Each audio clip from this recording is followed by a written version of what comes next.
Vulcan Materials is the largest aggregate producer in the U.S.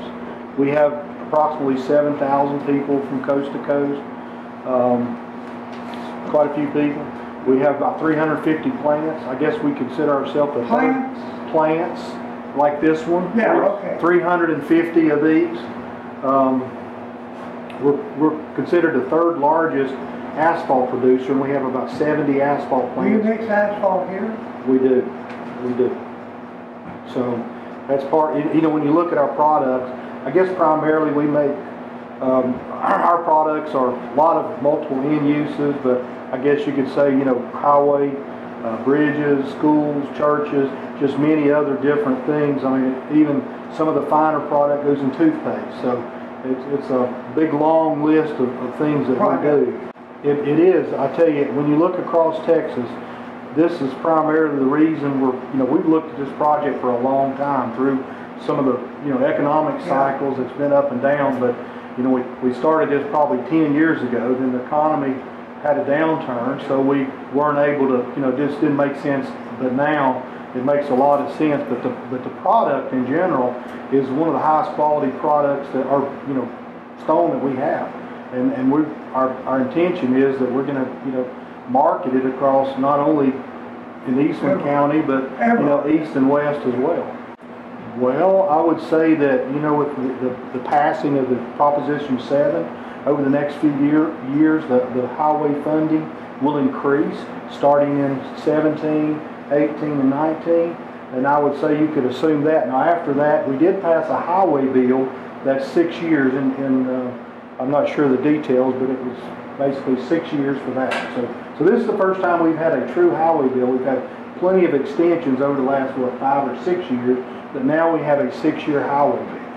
But we certainly can't speak for TxDOT, but TxDOT is one of our largest customers, and we certainly hope so. We hope what you're saying is true, because that's our business. Absolutely. May their tribe increase. The Brownwood District, they're excited to have this stone available. They've expressed that, so they're very excited to have this stone available around the state. Well, it varies by year and economic cycles, and I don't know the exact number off the top of my head, but it's probably something less than 500,000 tons. 350 to 500,000 tons, approximately a year. Out of here? Yes, sir. And I can tell you that this material out of here has gone as far as Level Line, Seminole, Midland, Odessa.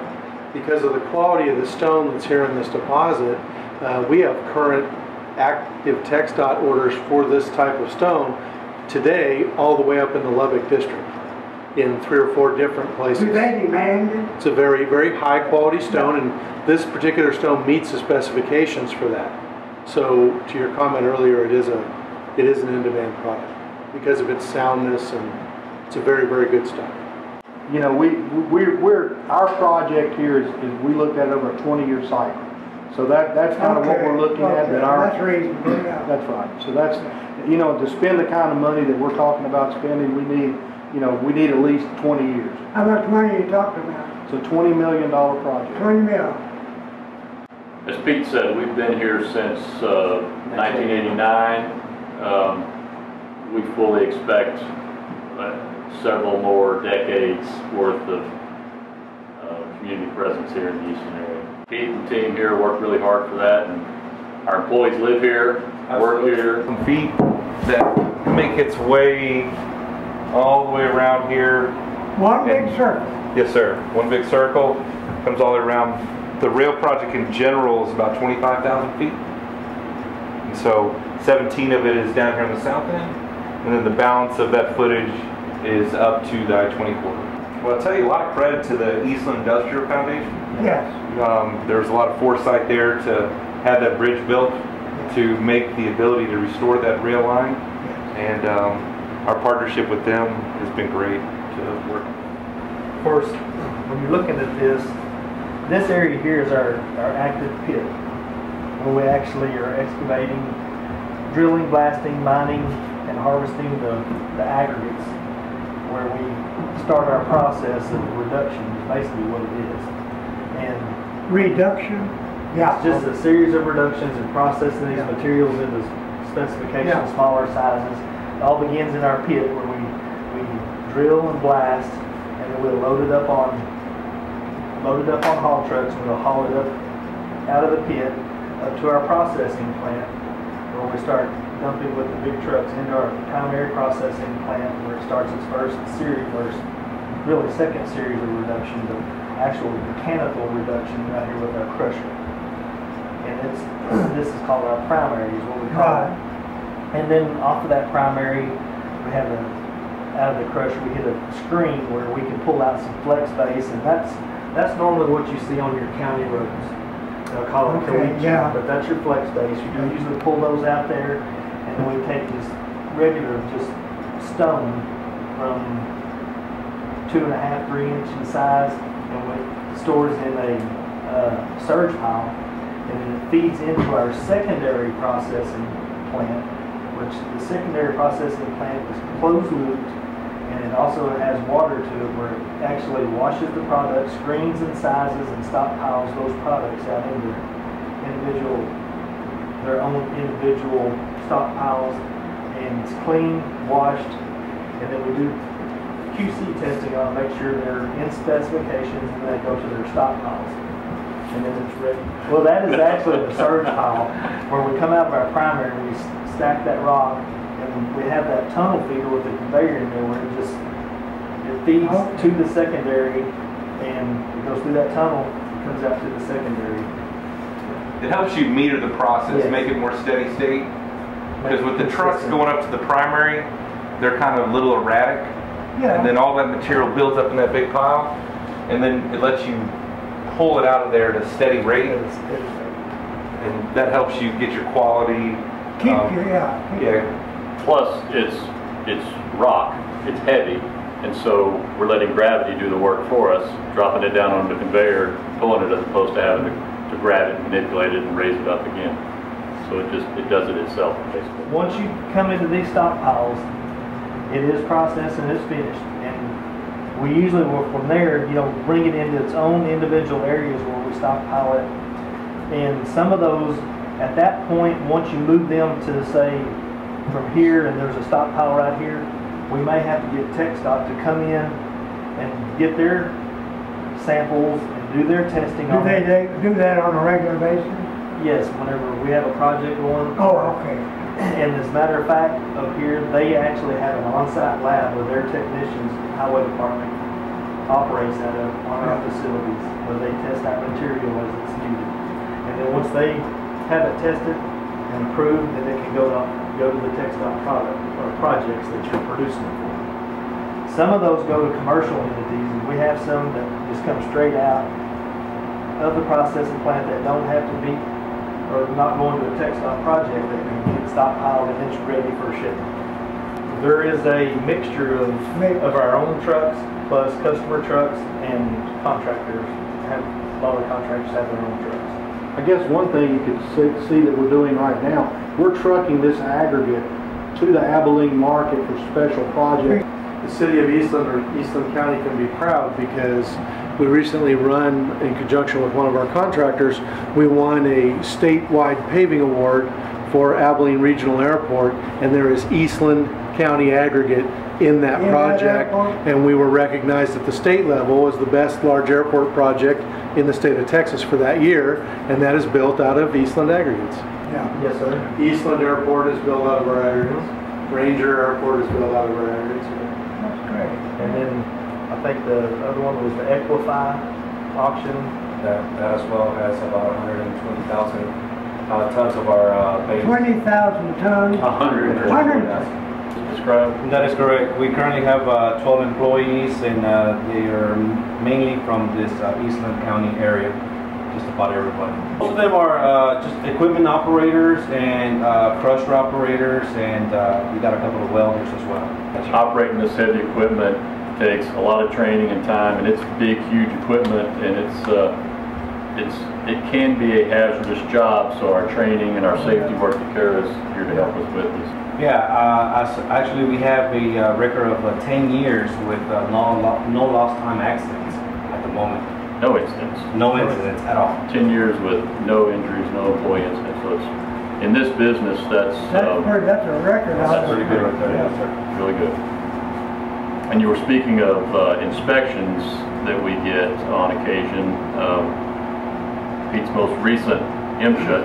MSHA is Mine Safety and Health Administration. And that's one I didn't know about. That's the mining side. Yeah. That's the counterpart to OSHA, Occupational Safety and Health. Right. So, Our last inspection was in February of 28, and we came out with 0 citations. aggregate or the construction aggregate that we make, and the asphalt too, for that matter, today goes out of our gate by truck in the back of a aggregate haul truck. So that leads us to the draw for the investment, the $20 million investment in the rail side, and so that gets us to what Brian had drawn out earlier. So we see an Where does the additional asphalt volume. go? Where does the asphalt go? All over Eastland County and into some of the surrounding counties like Stevens, towards Callahan. You can drive on our seal coat, which is a coated stone asphalt product, just about anywhere in Eastland County, or really anywhere in the big country entirely. We have for years shipped seal coat stone from this Eastland County location as far as the end of the Abilene district in Big Spring. So you can drive on top of our asphalt coated rocks all over. We do everything from the seal coating of county roads up to interstate highway or U.S. highway asphalt, airports, that kind of thing. So this will be our 5th rail served quarry, and what we've seen is it opens the markets up for these operations, in particular being in the location. It expands Eastland market from here down to Houston, Texas, Tyler, Corsicana, potentially west. It opens up the state and the opportunity for this aggregate. So that's what's got us so excited. We're excited 7 years ago when we're trying to get this in. You started on it 7 years ago? Yeah, maybe even a little further than that, acquired property. Our leadership groups have wanted to do this for ages, and with the cyclical nature of the economy, weren't quite able to get it pulled off about 6-7 years ago, and now, as you saw, driving down the road, we're full steam ahead. We're building it. We're building it in conjunction with the UP. We're following their specifications and guidelines, but we are building it. UP will do the final inspection before we release it, because they will be running their engines over it. Yeah. But we will build it, they'll inspect it and approve it. So for instance, we'll bring in anywhere from 100 to 120 cars. At a time. At a time. And they'll bring them in, and they'll leave them staged on our property, and they'll be empty. We will load almost 12,000 tons onto that train. 1 to 2 trains a week is projected. But we got a problem there crossing that highway. This highway right here? Yeah. A lot of traffic there. There is. And this crossing will be a TxDOT approved crossing at grade with gates and arms. Gates and arms, And lights? Yes, sir. Okay. Absolutely. That's what I want to hear you say. No doubt. To go underneath that bridge You you're go talking about? underneath, yeah, go Yes, sir. underneath, yeah. Those crossings will have lights and gates as well. The frontage roads. The frontage roads. Yeah, they don't have to. Yep. Okay. And then County Road 546, will have lights and gates as well. Yes, this is our lease. Yeah. Lease there. Lease property there. Lease What property was that? here. 460 460 acres. 460 acres? You own that above. And then we own property up above north of 570. what does this mean for us? So in addition to everything that you've already heard about the quality of the aggregate, et cetera, and why it's important to the state of Texas, but it's also important here locally, particularly with Pete. This will represent a bigger facility. This will represent another crushing facility, which we'll show you in a little bit when we go on the tour. We're going to build another plant. You're going to build another plant? Yes, sir. Yeah. Which means another 6 to 8 to 10 potential employees down the road as well, growing our facility. Yeah. So it's good stuff here locally too. It's not just about putting in a rail line. We've got our existing process facility that Ty went over with you, and then in this location and coming out this direction, it's not really depicted on here, will be a new processing facility that's part of that investment to produce quality aggregates. Yeah, so there's a lot of logistics with it. To your point, the rail car maintenance, the track maintenance, the inspections. So all of those will be tied together. They'll be your employees. Well, Will they be yours, or are they going to have somebody else they bring in that? yeah, you may have a contractor-based group that does your rail car maintenance, and it potentially can be done here. It could be done at destination. There's different ways that we do it around the state. The track will have frequent inspections by FRA certified inspectors, and that'll be done outside of Vulcan as well. And so we'll have a hand in scheduling that and getting it done, but it'll be certified folks. Late third quarter, early fourth quarter for completion of the rail of this year. And the completion of the plant, ideally by the end of the year, but maybe first quarter next year. What do you look for in a new hire? Well, basically, if you have any kind of history on heavy equipment and stuff like that, but if not, we train in-house. We usually do a full week of training, 40 hours. We certify them with our own program and everything, and make sure that, you know, they have the right skills, knowledge to take care, maintain, and be safe with their equipment. So, you know, basically, you don't really have to have lots of knowledge, but some does help. A little background helps. Absolutely, yes, it does help. And to be a welder or a mechanic on the equipment, on the fixed equipment of plants, or on the mobile equipment, requires additional schooling or education or experience. The history of our company, not just in Texas, but across our entire footprint across the United States, we've got people that stay for careers at Vulcan, 20, 30, 40. We even have a couple of folks that made the 50, believe it or not. Here in Texas, the average tenure for our workforce today is somewhere in the 11 point something years of service. And that's a bit lower than it is historically, because we have grown so much since the economy started really picking back up after the Great Recession, whatever you want to call it.